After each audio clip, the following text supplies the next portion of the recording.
Itu sama kayak investasi. Walaupun kamu rajin investasi, konsisten, tapi belum tentu hasilnya sesuai dengan harapan kan.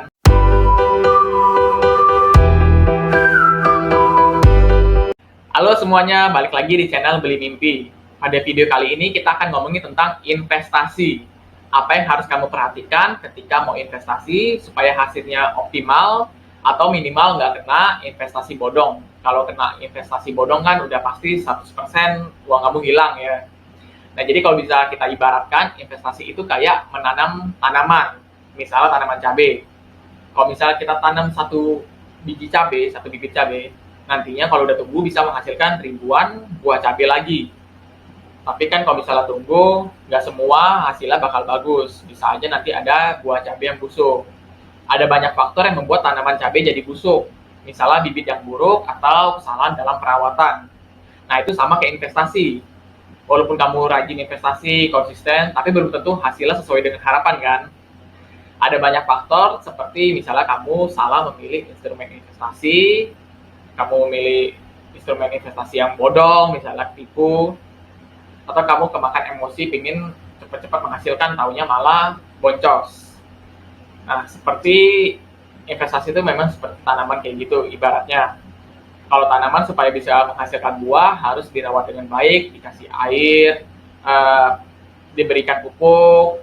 Nah, sama juga kayak investasi. Supaya portofolio investasi kamu bisa menghasilkan hasil yang optimal, atau minimal kamu nggak rugi-rugi banget karena masuk investasi bodong, ada beberapa hal yang harus kamu perhatikan. Yang pertama, memilih instrumen investasi yang tepat dan jelas. Pastikan kamu memilih instrumen investasi yang diawasi oleh OJK atau Bapepti untuk aset kripto. Pastikan kamu memilih perusahaan yang jelas, yang bagus. Misalnya kalau kamu mau bikin rekening saham, kan harus milih sekuritas saham dulu. Nah, itu pastiin pilih sekuritas saham yang memiliki jejak rekam yang jelas dan diawasi oleh OJK.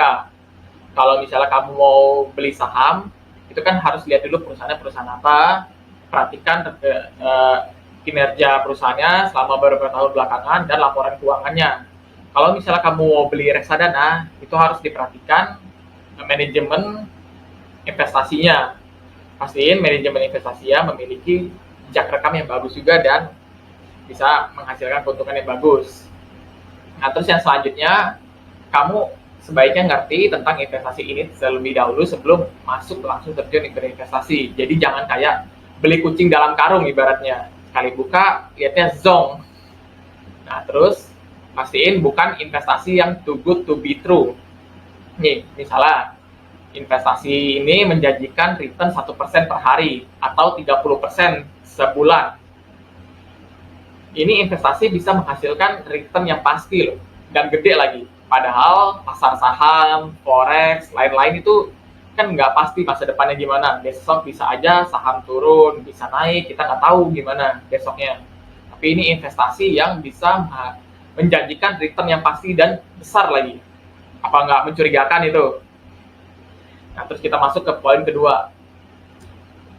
Dalam memilih instrumen investasi, biar nggak kejebak investasi bodong, jangan buru-buru atau jangan pakai emosi. Nih, ibaratnya tanaman tadi ya, tanaman kan juga ada waktunya kapan berbuah. Nggak perlu disiram atau dikasih pupuk berlebihan. Bukannya cepat tumbuh, malah jadi layu nanti.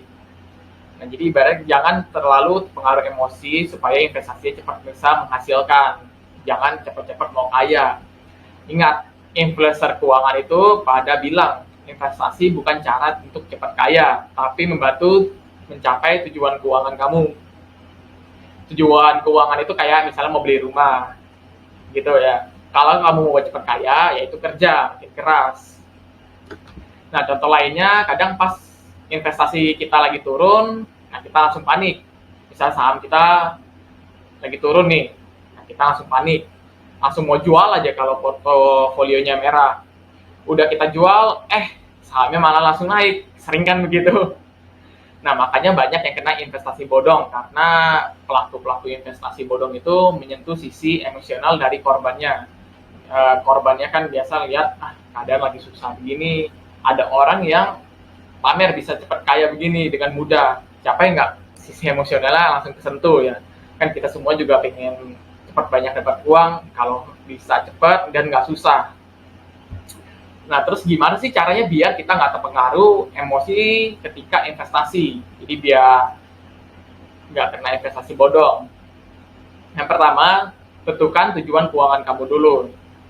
Jadi misalnya kamu tujuan keuangan itu contohnya kayak mau beli rumah, mau beli mobil, mau buat nikah, atau buat dana pensiun. Nah, itu ditentukan dulu tujuan keuangannya. Misalnya mau beli rumah itu mau berapa tahun lagi. Nah, habis itu baru kita tentukan profil resiko kamu dari tujuan keuangan itu, terus keadaan kamu sekarang ngerti tentang investasi atau enggak. Nah, itu nanti bisa dicari tahu tentang profil resiko kamu. Nah, selain dua yang tadi, miliki pendapatan yang tetap di samping investasi. Jadi kebanyakan orang tuh berharap bisa makan besok hari dengan hasil investasinya. Jadi kan pas kita lagi mau investasiin, kita kan taruh uang kita di investasi, itu kan ibaratnya uang panas ya. Jadi pas diinvestasiin, kalau misalnya nggak dapat return hari ini, kita bingung besok mau makan apa. Jadi rasa takut itu muncul. Nah, itu makanya penting untuk bisa punya pendapatan tetap lainnya selain investasi. Nah, terus yang ketiga, tambah ilmu, kita harus belajar literasi keuangan. Harusnya banyak kasus investasi bodong saat ini membuat kita belajar lebih banyak lagi tentang literasi keuangan. Seperti yang gue ngomong tadi, nggak ada caranya cepat kaya dari investasi. Investasi itu untuk mempercepat mencapai tujuan keuangan kita.